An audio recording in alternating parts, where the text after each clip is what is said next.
Good morning all of you.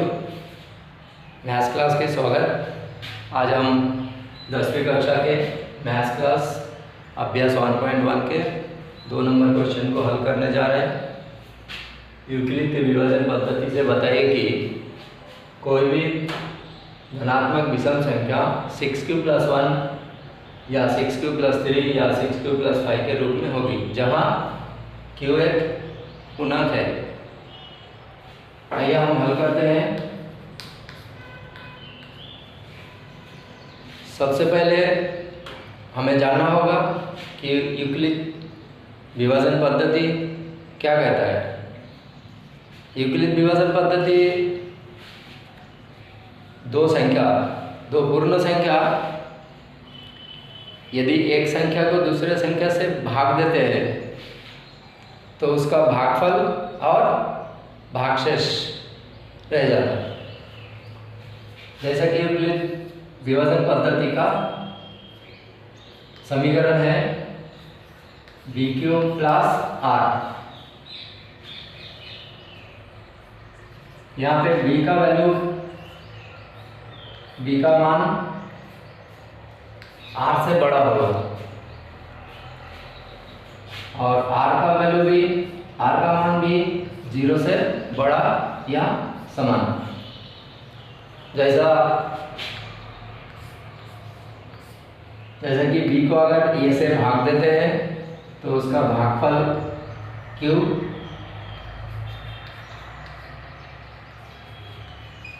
यहाँ भागफल और ये है भागशेष।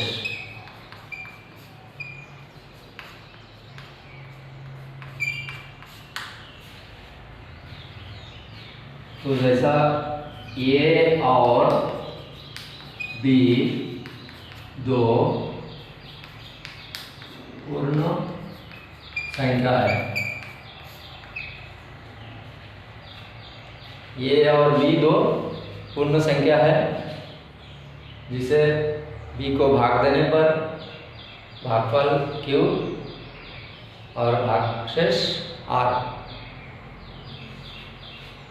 कैसा यूक्लिड विभाजन पद्धति से 6q + 1, 6q + 3, 6q + 5 के रूप में ही होगा।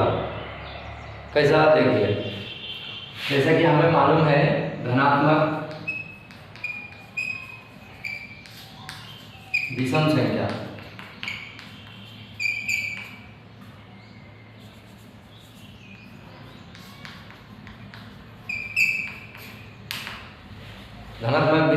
क्या क्या है, जैसा कि 1, 3, 5, 7, 9, 11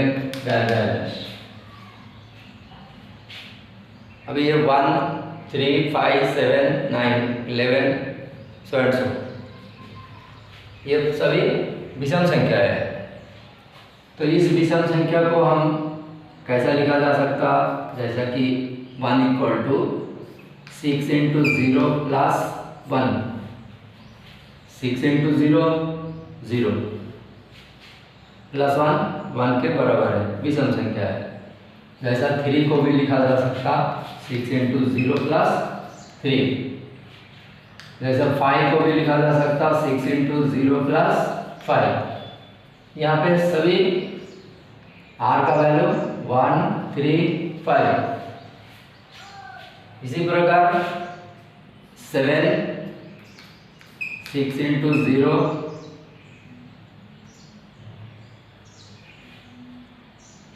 +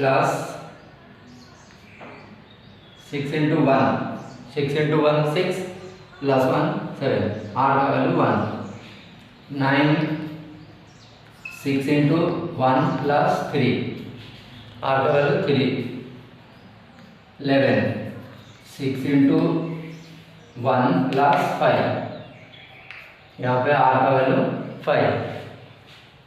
यहाँ देखा गया तो 1, 3, 5, 1, 3, 5, यानी कि 1, 3, 5 विषम संख्या के अलावा और कौन सा भी संख्या नहीं आएगा इसमें।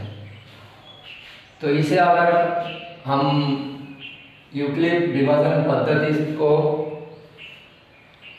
अनुकृत करते हैं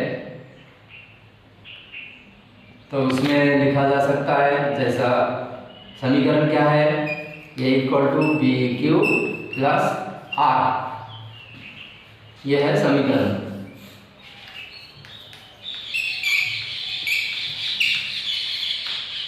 यह समीकरण, ये समीकरण में यहाँ पे हमें पता है कि 0 से बड़ा r और यहाँ पे b का वैल्यू 6 से छोटा, क्योंकि यह b का वैल्यू है 6, b का वैल्यू है 6, यहाँ पे भी देख सकते हैं। तो इस प्रकार से इसीलिए r का वैल्यू हमें क्या मिलेगा, जैसा 0, 1, 2, 3, 4, 5 तक। यदि r का वैल्यू 0 है तो हम इसमें यूक्लिड विभाजन पद्धति में निरूपित करेंगे, जैसा उसका इक्वेशन है, ये equal to B Q plus R, यानी कि r का वैल्यू 0, तो 6 प्लस 0, क्योंकि 6 ये 6 को भी गुणात्मक में खंड में लिखा जा सकता है 2 × 3 कौन सा भी एक संख्या, क्यू कौन सा संख्या है, एक पूर्णांक है, चाहे 3 1 हो, 3 1 जा 3, 3 2 जा 6 हो जाएगा। दैट मीन्स ये एक सम संख्या मिलेगा। ये कौन सा संख्या होगा, सम संख्या। अब देखेंगे r = 1, यदि r = 1 है तो 6 × 6³ प्लस 1, यदि 6³ एक सम संख्या है तो ये सम संख्या के साथ 1 जोड़ा जाए तो ये कौन सी संख्या प्राप्त होगा, हमें विषम संख्या प्राप्त होगा।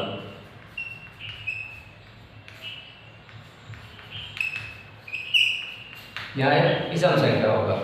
इसी प्रकार r = 2, 6³ प्लस 2, विषम सम संख्या में यदि सम संख्या जोड़ा जाए तो कौन सी संख्या प्राप्त होगा, सम संख्या।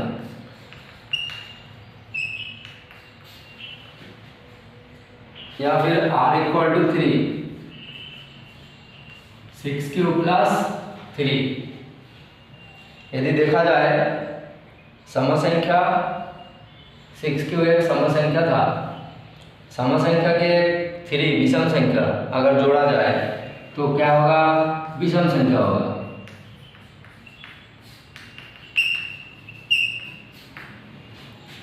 इसी प्रकार r = 4, 6³ प्लस 4, सम संख्या में सम संख्या जोड़ा जाए तो कौन सी संख्या होगा, सम संख्या होगा।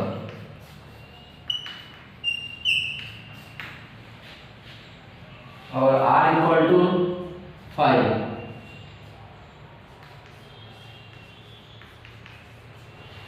यदि सम संख्या में विषम संख्या जोड़ा जाए तो हमें प्राप्त होगा विषम संख्या।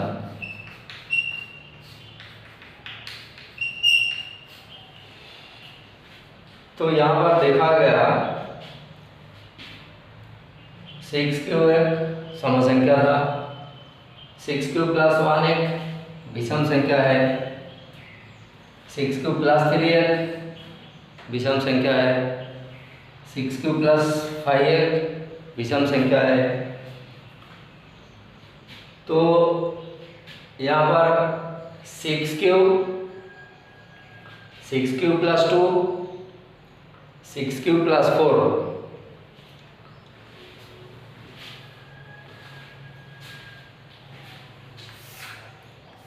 6 क्यूब प्लस 2 6 क्यूब प्लस 4 ये सभी 2 से भाग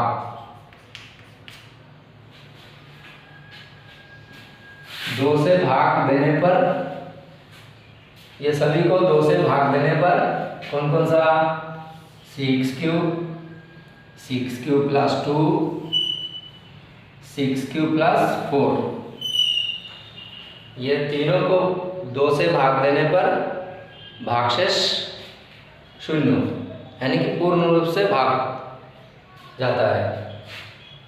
और 6 cube plus 1 6 cube plus 3 6 cube plus 5 को 2 से भाग देने से भागशेष रह जाता।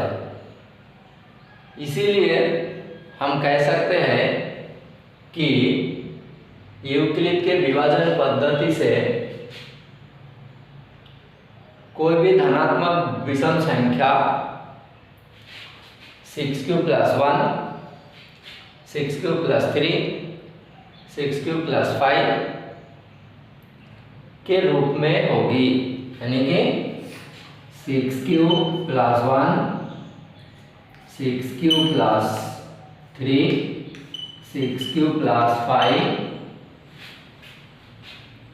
धनात्मक विषम संख्या के रूप में होगी। धनात्मक